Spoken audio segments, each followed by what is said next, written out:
పాక్ ప్రధాని పరువు మొత్తం తీసేశారు పార్లమెంట్ సభ్యులు. ప్రధాని ఒక పిరికి పందంటూ పార్లమెంట్లో సభ్యులు మండిపడ్డారు. పాకిస్తాన్ ప్రధాని ఒక వేస్తారు అంటూ పార్లమెంట్లో సభ్యుడు నినాదాలు చేశాడు.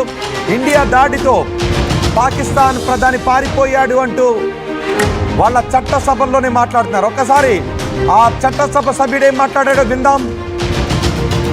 कि वो एक कॉल याद आ रहा है कि अगर एक लश्कर जिसका सरदार शेर हो और उसके साथ लश्कर में गीदड़ हो तो वो शेरों की तरह लड़ते हैं.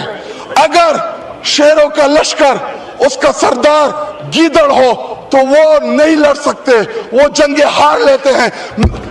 इस वक्त बॉर्डर पे खड़ा वो फौजी जो हमसे तवक्को रखता है कि हमारा लीडर जो कौमी लीडर होता है या जो वज़ीर आज़म होता है वो आईना होता है, वो फेस होता है, उसकी तवक्को है कि हमारी सियासी क़यादत वो दलेरी के साथ मुकाबला करेगी. जी वाइंड अप करें जुमे का टाइम है. आखिरी 2 मिनट दे जी. लेकिन जब आपका वज़ीर आज़म, जब आपका लीडर बुज़दिल हो, वो मोदी का नाम ना ले सके, उसको आप क्या पैगाम दे रहे बॉर्डर पे लड़ने वाले जवान को? ఎస్, మనం ఆర్టీవీ స్క్రీన్ పైన మీరు చూశారు. పాకిస్తాన్ ప్రధాని ఒక పిరికి పంద అంటూ పాకిస్తాన్లో చట్టసభ సభ్యులు నేషనల్ అసెంబ్లీలో మాట్లాడుతున్నటువంటి దృశ్యం. పాకిస్తాన్ ప్రధాని పరువు మొత్తం తీసేశారు. నిజానికి మనం చేసినటువంటి దాడిలో పాకిస్తాన్ ప్రధాని పరువు పోయింది, పాకిస్తాన్ ఆర్మీ పరువు కూడా పోయింది. పాకిస్తాన్ ప్రధాని నివాసానికి దగ్గరలోనే మనం బాంబును వేస్తే పాకిస్తాన్ ప్రధాని వాళ్ళు బంకర్లో దాచిపెట్టాల్సిన పరిస్థితి వచ్చింది. ఆర్మీ హెడ్ క్వార్టర్స్ పై కూడా మనం దాడి చేస్తే కనీసం తిప్పికొట్టలేని పరిస్థితిలో పాకిస్తాన్ ఉంది. పాకిస్తాన్ ప్రధాని ఒక వేస్ట్ ఫెలో అంటూ పార్లమెంటు సభ్యుడు పార్లమెంటు సాక్షిగా మాట్లాడాడు. అంతేకాదు పాకిస్తాన్ ఆర్మీలో ఇప్పుడు భయం నెలకొంది అని పార్లమెంటు సభ్యుడు అంటూ ఉన్నాడు. సొంత దేశ ఎంపీ చెప్తున్నాడు, పార్లమెంట్లోనే చెప్పాడు ఈ వ్యాఖ్యలు. పాకిస్తాన్ ఆర్మీ ఇప్పుడు భయంలో ఉంది అని. ఇంతకు ముందే ఆర్టీవీ మీకు ఆ విషయాన్ని చాలా స్పష్టంగా చెప్పింది.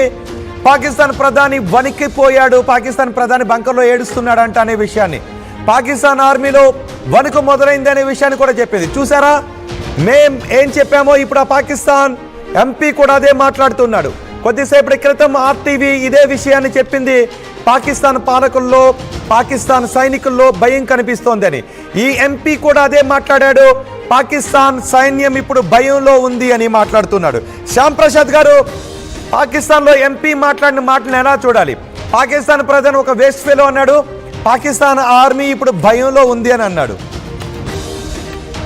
పాకిస్తాన్ దేశం మొత్తము, వాళ్ళ ప్రజలు, వాళ్ళ పార్లమెంట్ సభ్యులు తీవ్రమైన భయాందోళనతో ఉన్నారు సార్. రేపు బతికుంటామా లేదా అని తీవ్రమైన అసంతృప్తితో భయాందోళనలో ఉన్నారు.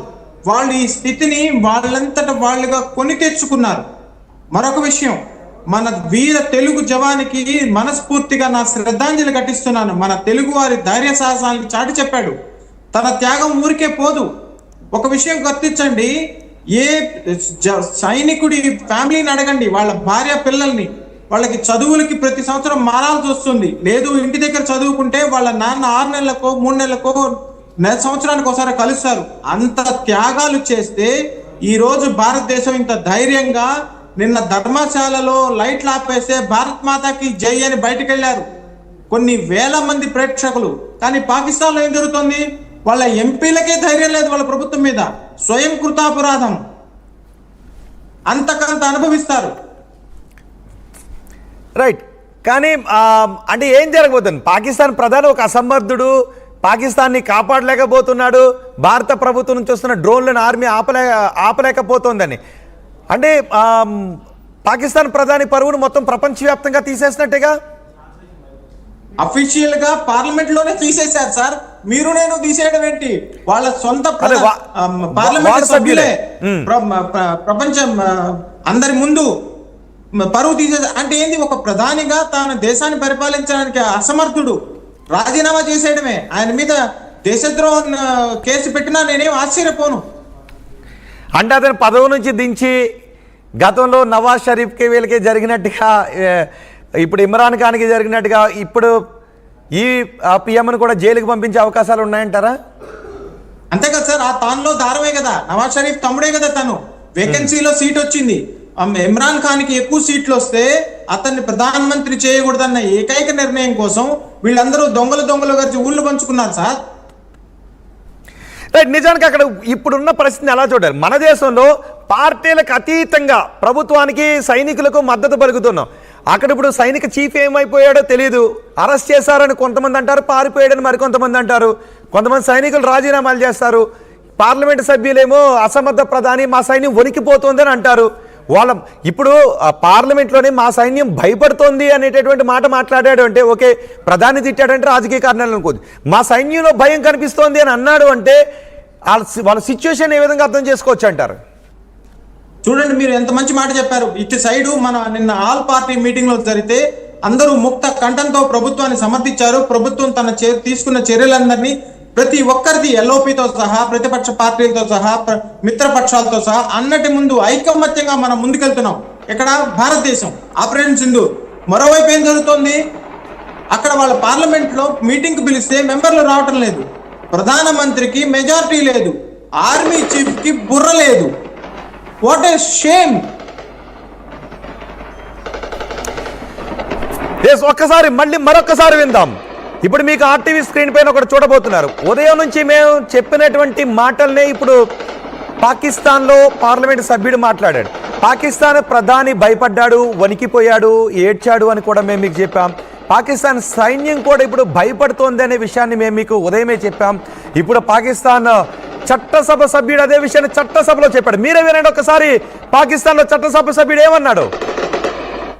पता नहीं कौन सा कायद, वो इंडिया के इन मामलात के ऊपर एक स्टेटमेंट नहीं आई। जनाब डिप्टी स्पीकर साहब, मुझे टीपू सुल्तान के वो एक कॉल याद आ रहा है कि अगर एक लश्कर जिसका सरदार शेर हो और उसके साथ लश्कर में गीदड़ हो तो वो शेरों की तरह लड़ते हैं। अगर शेरों का लश्कर उसका सरदार गीदड़ हो तो वो नहीं लड़ सकते, वो जंगे हार लेते हैं। इस वक्त बॉर्डर पे खड़ा वो फौजी जो हमसे तवक्को रखता है कि हमारा लीडर, जो कौमी लीडर होता है या जो वजीर आजम होता है, वो आईना होता है, वो फेस होता है, उसकी तवक्को है कि हमारी सियासी क़यादत वो दलेरी के साथ मुकाबला करेगी। जी, वाइंड अप करें, जुम्मे का टाइम है। आखिरी 2 मिनट दे जी। लेकिन जब आपका वजीर आजम, जब आपका लीडर बुज़दिल हो, वो मोदी का नाम ना ले सके, उसको आप क्या पैगाम दे रहे बॉर्डर पे लड़ने वाले उस जवान को? ఎస్ శ్యామ్ ప్రసాద్ గారు, ప్రధానినే చెప్పండి, మీ మాటలోనే వినాలనుకుంటున్నాం. నన్నేం చెప్పమంటారు సార్? మీరు తెలుగులో చెప్పారు, ఆయన ఉర్దూలో చెప్తున్నారు. మీ ఆర్టీవీ ప్రసారాలు అక్కడ పార్లమెంట్ లో జరుగుతున్నాయని నేను అనుమానం కాదు, నమ్మకంగా చెప్తున్నాను.